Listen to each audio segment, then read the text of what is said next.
नमस्कार दोस्तों, एक बार फिर हमारे चैनल रीड बिटवीन लाइन्स में आपका बहुत बहुत स्वागत है। आज का ये video rich dad poor dad के पीडीएफ एनालिसिस का पार्ट 3 है।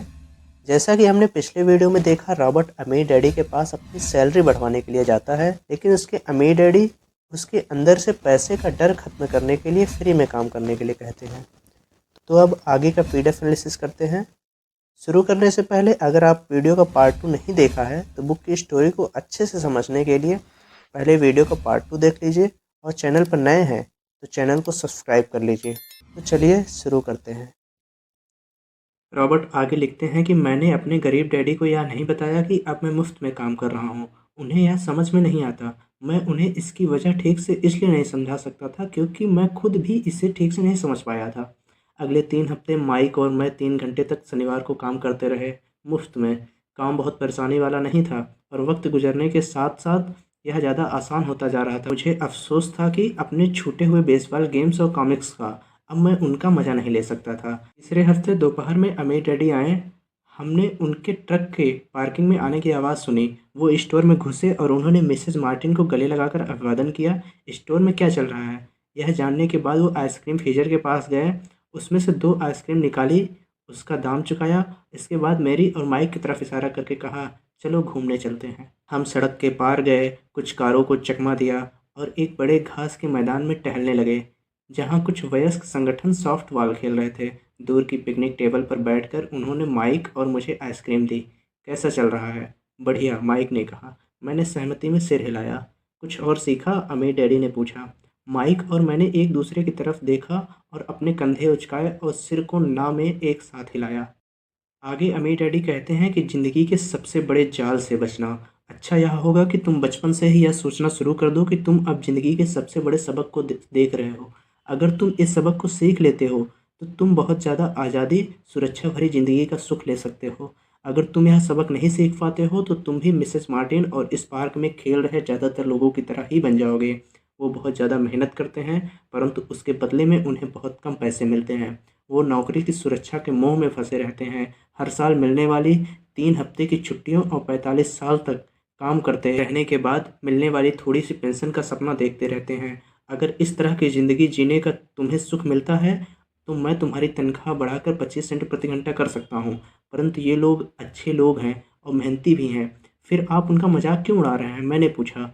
अमीर डैडी के चेहरे पर मुस्कान आ गई। मिसेज मार्टिन मेरे लिए माँ जैसी हैं। मैं इतना कठोर नहीं हो सकता कि मैं उनका मजाक उड़ाऊँ। यह कठोर लगता ज़रूर है क्योंकि मैं तुम दोनों के सामने स्थिति स्पष्ट करना चाहता हूँ, और वह भी आसान शब्दों में। मैं तुम्हारे नज़रियों को बड़ा करना चाहता हूँ ताकि तुम कुछ आगे भी देख सको, दूर तक देख सको। ज़्यादातर लोगों की आगे देखने का फ़ायदा कई बार सिर्फ इसलिए नहीं मिल पाता क्योंकि उनके देखने का दायरा बहुत छोटा होता है। ज़्यादातर लोग जिस जाल में फंसे हुए हैं वो उसे ही नहीं देख पाते। माइक और मैं वहाँ सोचते हुए बैठे रहे क्योंकि हम उनकी बातों का मतलब पूरी तरह से नहीं समझ सके थे। उनकी बातें सुनने में कठोर और कड़वी लग रही थी, परंतु हम यह भी जानते थे कि वो हमें कुछ सिखाने की काफ़ी कोशिश कर रहे थे।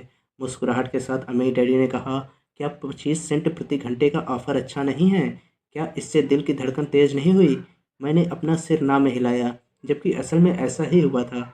1 घंटे काम के बदले में 25 सेंट मेरे हिसाब से बहुत बढ़िया सौदा था। अच्छा, मैं तुम्हें 1 घंटे का $1 दूँगा, अमीर डैडी ने शरारत भरी मुस्कान के साथ कहा। अब मेरा दिल तूफान मेल की तरह दौड़ रहा था।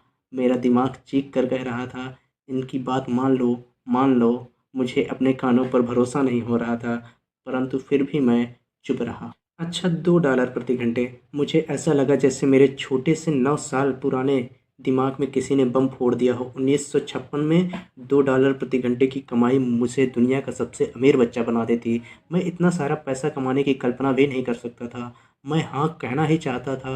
मैं सौदा पक्का करना चाहता था। मुझे कई साइकिल दिख रही थी, नए बेसबॉल के ग्लव्स दिख रहे थे। मेरे पास कड़क नोट देखकर मेरे दोस्तों की जलन और तारीफ भी मुझे साफ दिख रही थी। सबसे बड़ी बात तो यह थी कि जिमी और उसके अमीर दोस्त मुझे फिर कभी गरीब नहीं कह सकते थे, परंतु किसी वजह से मैं खामोश खड़ा रहा। हो सकता है कि मेरे दिमाग में गर्मी बढ़ जाने से उसका फ्यूज उड़ गया हो, परंतु मन मैं $2 प्रति घंटे का ऑफर मानने को बेताब था। आइसक्रीम पिघल चुकी थी और मेरे हाथ में बह रही थी। आइसक्रीम की डंडी खाली थी और इसके नीचे वैनिला और चॉकलेट के टुकड़े पड़े थे जिसके मज़े चींटियाँ ले रही थी। अमीर डैडी हम दोनों बच्चों को देख रहे थे जो आंखें फाड़कर और खाली दिमाग से उन्हें घूर रहे थे। उन्हें मालूम था कि वो हमारी परीक्षा ले रहे हैं और वो यह भी जानते हैं कि हमारे दिल का एक कोना उस ऑफ़र को मानने के लिए बेताब हो रहा होगा। वह जानते थे कि हर व्यक्ति की आत्मा का एक हिस्सा कमज़ोर और ज़रूरतमंद होता है जिसे खरीदा जा सकता है, और वो यह भी जानते थे कि हर व्यक्ति की आत्मा का एक हिस्सा मजबूत और दृढ़ निश्चयी होता है जिसे कभी नहीं खरीदा जा सकता है। असली सवाल यह है कि इनमें से कौन सा हिस्सा ज़्यादा ताकतवर है। उन्होंने अपनी ज़िंदगी में हज़ारों लोगों की परीक्षा ली थी। जब वो नौकरी मांगने के लिए आए लोगों का इंटरव्यू लेते हैं तो हर बार आत्माओं की परीक्षा लेते हैं। अच्छा, $5 प्रति घंटे। अचानक मेरे अंदर शांति छा गई। कुछ था जो बदल गया था। ऑफर बहुत ही बड़ा था, मूर्खतापूर्ण लग रहा था। 1956 में गिने चुने वयस्कों को $5 प्रति घंटे ज़्यादा मिलता था। लालच खत्म हो गया था और इसकी जगह शांति ने ले ली थी। धीमे से मैं अपनी बाईं तरफ खड़े माइक की तरफ मुड़ा। उसने भी मेरी तरफ देखा। मेरी आत्मा का जो हिस्सा कमज़ोर और ज़रूरतमंद था वह खामोश हो चुका था। मेरा वह हिस्सा जिसे खरीदा नहीं जा सकता था वह आगे आ चुका था। मेरा दिमाग और आत्मा में पैसों के लेकर हुए इस युद्ध में शांति और विश्वास जीत चुके थे। मैं जानता था कि माइक भी उसी बिंदु पर पहुंच चुका होगा। अच्छा, अमीर डैडी ने धीमे से कहा, ज़्यादातर लोगों की एक कीमत होती है और उनकी कीमत इसलिए होती है क्योंकि हम सभी में दो भावनाएं होती हैं, डर और लालच। पहले तो पैसे के बिना रहने के डर से हमें कड़ी मेहनत करने की प्रेरणा मिलती है। इसके बाद जब हमें तनख्वाह मिलती है तो हमें लालच और इच्छा की भावना जाग जाती है। पैसे होने पर हम उन बढ़िया चीज़ों के बारे में सोचने पर मजबूर हो जाते हैं जो उस पैसों से खरीदी जा सकती है। इस तरह हमारी ज़िंदगी का एक पैटर्न बन जाता है। किस तरह का पैटर्न? मैंने पूछा। सुबह जागने, काम पर जाने, खर्च करने, सुबह जागने, काम पर जाने, खर्च करने। लोगों की ज़िंदगी हमेशा डर और लालच इन्हीं दो भावनाओं से चलती है। अगर ज़्यादा पैसा दे भी दें तो भी इस पैटर्न पर चलकर अपना खर्च बढ़ा लेंगे। इसी पैटर्न को मैं चूहा दौड़ कहता हूँ। क्या कोई दूसरा रास्ता भी है? माइक ने पूछा। हाँ, अमीर डैडी ने धीरे से कहा, परंतु इससे बहुत कम लोग खोज पाते हैं। और वह रास्ता क्या है? माइक ने पूछा।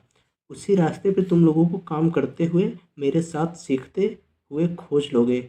मैं यही उम्मीद करता हूँ, इसी कारण मैं तुम्हें पैसा देना बंद कर दिया है। इस बारे में कोई संकेत तो दीजिए, माइक ने कहा। हम लोग मेहनत से काम करते करते थक चुके हैं, खासकर तब जब इसके बदले में हमें कुछ नहीं मिल रहा है। पहला कदम तो यह है कि तुम लोग सच बोलो, अमीर डैडी ने कहा। हम लोग झूठ नहीं बोल रहे हैं, मैंने कहा। मैंने कब कहा कि तुम लोग झूठ बोल रहे हो? मैं तो यह कह रहा हूँ कि सच्ची बात कह देनी चाहिए, अमीर डैडी ने जवाब दिया। किस बारे में? मैंने पूछा। इस बारे में कि तुम लोग को कैसा लग रहा है, अमीर डैडी ने कहा। तुम यह किसी और से कहने की ज़रूरत नहीं है, सिर्फ अपने आप से सच बोलो। आपके कहने का मतलब यह है कि इस पार्क में मौजूद लोग, आपके लिए काम करने वाले लोग, मिसेस मार्टिन, यह सब लोग ऐसा नहीं करते? मुझे ऐसा ही लगता है, अमीर डैडी ने कहा। इसके बजाय उन्हें हमेशा पैसा नहीं होने का डर सताता है। उस डर का सामना करने के बजाय, सोचने के बजाय ये लोग सिर्फ प्रतिक्रिया करते रहते हैं। इस दौरान वो दिल से काम लेते हैं, दिमाग से नहीं। अमीर डैडी ने अपने सिर पर उंगली ठोकते हुए कहा। फिर उनके हाथ में कुछ पैसे आ जाते हैं और उनमें खुशी, इच्छा और लालच की भावनाएं जाग जाती हैं और एक बार फिर वो दिमाग से सोचने की बजाय दिल से काम करने लगते हैं। तो वो दिल से यानी अपनी भावनाओं से सोचते हैं, माइक ने कहा। बिल्कुल ठीक, अमीर डैडी ने कहा। वो इस बारे में सच नहीं बताते कि उन्हें कैसा लग रहा है। वो अपनी भावना से काम करते हैं और दिल से सोचने का कष्ट नहीं उठाते। उन्हें डर लगता है, वो नौकरी करने जाते हैं और आशा करते हैं कि ज़्यादा पैसे आने से उनका डर दूर हो जाएगा, परंतु ऐसा नहीं होता।